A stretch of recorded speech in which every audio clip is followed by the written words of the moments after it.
Hey everybody, hope you're doing well. Today I've got the Eight of Wands as the obstacle and the Emperor as the opportunity. So let's dive right in.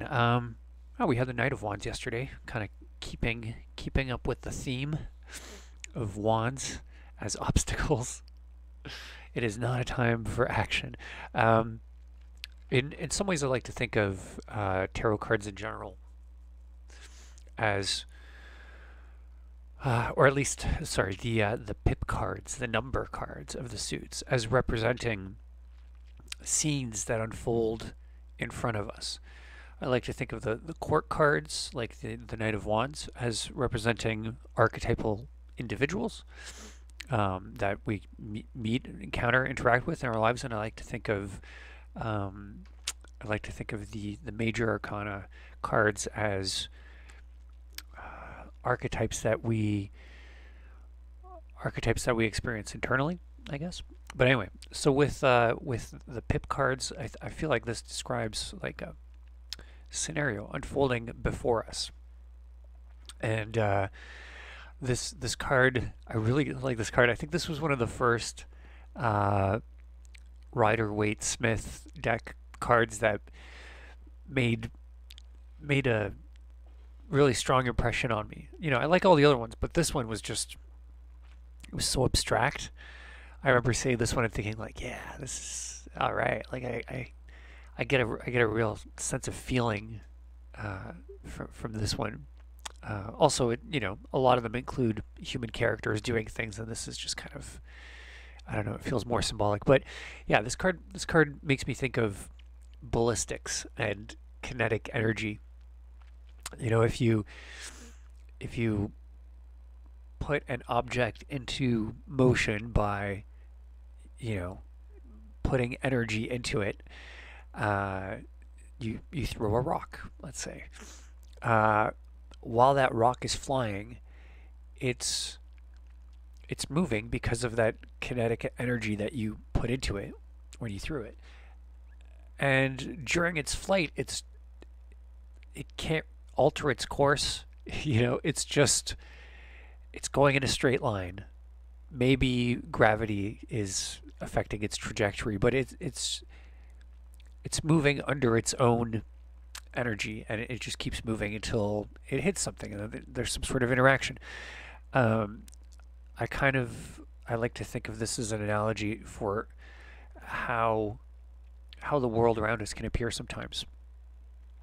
Like there's like things are happening and they're moving under this kind of like ballistic kinetic energy momentum.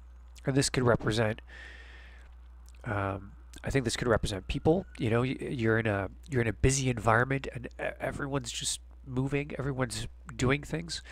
Um, Insofar as the wands symbolize creative acts, uh, kind of autopilot, instinctive movements, reflexes, or sexual urges. This could seem like everyone around you is doing something. Everybody's getting laid, except for me. Everybody's creating something. Everyone's got some sort of project. Everyone's an artist, and not just that everyone's doing it, but possibly what's worse is that it seems like to the people around you, these activities are they're just coming as easy as, you know, an apple falling from a tree and just falling to the ground of its own accord, of its own weight. Like it seems like it's this effortless thing. Um, and so I feel like experiencing this kind of scene unfold in front of you can certainly contrast, you know, your own place in the world that you're occupying at the time, your own uh, level of energy, your own creativity, or like it could seem like everything you're doing takes all this effort. You know, you maybe you feel like you really got to push really hard just to do anything, and it seems like everyone else is just it's just happening really easily to them. I think a part of the obstacle here is recognizing that that's just the way things seem. That's not actually the case. There is a mixture of both. People do certainly operate on autopilot, and they do it quite often. In fact, one of the interesting things about learning about hypnosis, one of the first things you learn is that most of us are in hypnotic states all the time, multiple times a day. And it's just in all of those moments where we're just on autopilot doing all the things that we kind of have some mastery over. And it could be as mundane as, you know how to do dishes, you know how to take a shower. In those moments, you're on autopilot. For a lot of people, driving is one of these experiences. I've only started driving recently, and it's been a really fascinating experience to catch myself, like to realize that I've just been thinking really, intensely about a particular topic, and to realize that like for the last 10 minutes, I don't feel like I really paid attention to where I was going or what I was doing. And it's like I'm still going in the right direction. I've been stopping at all the lights, but it's just like that's just been in the background. So yeah, people certainly do operate on autopilot to quite an extent. The system one, as would be described by the Daniel Kahneman kind of school of looking at how our brains work. And I think it's helpful to recognize that it's if you're having this experience of perceiving this difference, this juxtaposition between the ease with which other people do things and how hard you have to try, it's like that means that you are already in that self-conscious system 2 kind of state, and you're not always in that state, and probably just means that every time you're in a system 1 state, you don't notice how easily all those things come to you. And in those situations, it could often be the case that other people who are having a self-aware moment are looking at you thinking the same thing, right? So it's kind of just recognizing that it doesn't happen all the time. And yeah, and another aspect of this, in terms of the kind of metaphor of ballistic movement, sometimes people are just they just have a path they need to walk, without sounding too mystical. It's like sometimes people, much like bricks that have been thrown, they have their trajectory.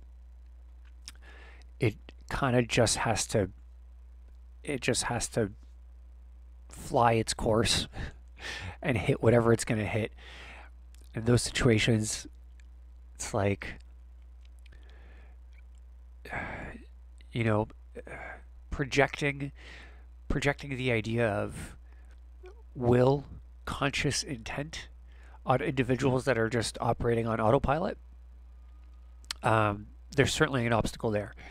There's a lot of things that a person can do that if you think of that action as this mindless thing that just sort of happened, it's not that bad. But if you think of it as having been intended and carefully thought through, then it's just a terrible insult to you, let's say, or something bad. I mean, most systems of justice, most just philosophy of what is just and what is unjust, differentiate between things like manslaughter and murder, right? Like it's just in a situation, a person is dead, but you could be accused and convicted of radically different things depending on whether you intended to cause that effect or whether it happened as an unintentional byproduct of your actions. And intent always makes things appear as being much worse, like when trying to interpret the actions of others. So I think the obstacle in this situation could be seeing everything everyone does as being the byproduct of conscious, willful intent, as opposed to shit was just happening. Shit was crazy. Someone reacted, or not even in the short kind of immediate, oh, it was someone's reflex. It's like sometimes people are just on autopilot for a long time. Sometimes people get into some groove, they neglect to do something for days or weeks at a time. And again, it could be really easy, to think of that series of actions as having been intentional, uh, maybe suggesting that there's some ultimate goal they're striving towards. But yeah, that can sometimes be a mistake. Now, don't get me wrong; it's always possible that the intent is there, but I think just being mindful of those situations and kind of just digging a little bit for an answer, not just presuming that everything is intentional. I mean, it would also be inaccurate and problematic to assume that everything that happens is unintentional and just like a whoopsie autopilot mistake, right? So, yeah, just kind of paying attention to the actions of other people and how we interpret them in terms of how much intentionality we place in there. That's something to definitely pay attention to. And in the opportunity, we got the Emperor. This guy, huh? Tough guy. Uh, I I think that the opportunity. I think that the opportunity in regards to the Emperor's, uh, externally speaking, like if this represents another individual, I think the I think the opportunity lies in, first of all, believing believing that there are authority figures that are not corrupt, that there are powerful leaders, decision makers that aren't malevolent abusers of power. That's a narrative that can be overwhelming. You know, a lot of people have this outlook where they just believe that it's impossible for someone to get to a position of power without doing horrible things. It's just it seems like common sense to them. Um, I think that could I think that could really put you in a position where you can miss out a lot, um, in life. I mean, never acknowledging that someone is, so much of an expert that it's that you think it's a good idea to have someone mentor you. Never thinking that anyone knows their shit enough just to like subjugate yourself to their opinions or their views. Yeah, there's a lot of people that know way more than we do, and there are some people that are particularly exceptional. I think the opportunity here externally is to seek out or become aware of who the who the genuine authority figures are, the authority figures that genuinely deserve that authority because of their, whatever talents, whatever hard work they've put in, whatever it is that they have, to recognize it, to respect it, and to, and as a byproduct, almost to subjugate yourself to it, to allow yourself to be in a relationship with another person who you recognize as a superior. This is also a very uncommon thing for people to at least have an easy time doing. It's I feel like it's very popular to kind of worship at the altar of the self. Anything's possible for me. I can become anyone. I have unlimited potential. My lived experience is the definitive yardstick that others are measured by. Uh, but yeah, I think there are a lot of advantages in recognize. First of all, just being able to recognize that someone is better, smarter, faster, more experienced than you, and then allowing yourself to admit that and then move forward with some sort of relationship where you benefit from their expertise. In terms of the manifestation of this in yourself, there's I think in a lot of ways there's also a resistance, a common resistance to being being recognized as an expert or an authority figure, and then allowing yourself to act accordingly, you know. Depending on how old you are, there's a good chance that about half of the people, roughly, that you meet are way better than you at something, and the other half, you're way better than them at some significant thing. Um, Obviously, it's an oversimplification, and there are a lot of different things that people can be better or worse than each other, but it could be difficult, I think, for people sometimes to have, someone approach you as this kind of emperor archetype, to come to you and recognize you as the authority figure and look to you for that kind of guidance or help or whatever. And I think it's pretty common that people have a hard time taking on that role. And I think one of the big or really common mistakes is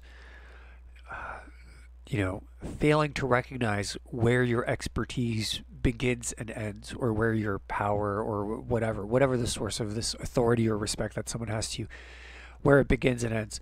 Sometimes, or one of the really common, examples of this is someone who is highly respected because of their beauty, and they make the mistake of thinking that it's their opinions and views on politics that are the thing that are bringing them all this attention and respect, or vice versa. People really like you for your cutting analysis of the stock market or something, and you make the mistake of thinking that this means that people find you physically attractive. But yeah, so I think the opportunity in a self-directed interpretation of this card is like searching for and recognizing what the limits of your expertise or authority are, and not overstepping those bounds when it comes to your relationships with people that are subjugating themselves to your expertise, right? There is like a mentor-mentee relationship is mutually beneficial, right? It's really useful for people in teaching positions to have someone they could have that kind of relationship with, where they impart knowledge, because often in the process of trying to, let's say, explain things, they are often forced to understand those topics in an even more clear way, let's say. Like, that's just one example. There's plenty of others. But yeah, so if you have the opportunity to be someone else's emperor, like, this is a very good deal, I think, as long as you have the discipline to restrict it to the matters or topics or focuses that are genuinely related to the relationship, and not overstepping those and starting to exercise political power or whatever, if that's not the thing that's the sort of topic at hand. That's going to be it for me today. Drop me a like if you enjoyed the video, and feel free to comment #free reading if you would like to be entered into a draw for a free one-on-one reading. I'll see you tomorrow. Take care.